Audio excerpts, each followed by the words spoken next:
का रे, डोळ्यात पाणी का?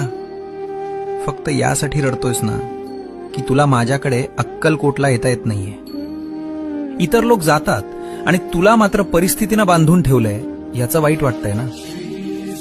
तू तिथे येऊन त्या गर्दीत मला शोधतोस,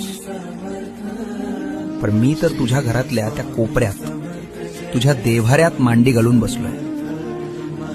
बाळा, मंदिरात मी राजा म्हणून बसलोय लोकांचं गाऱ्हाणं ऐकायला, पण तुझ्या घरात मी बाप म्हणून वावरतोय तुला सांभाळायला.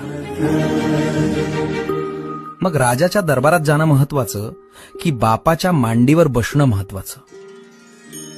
त्यामुळे अक्कलकोटला येता येत नाही याची खंत करू नकोस.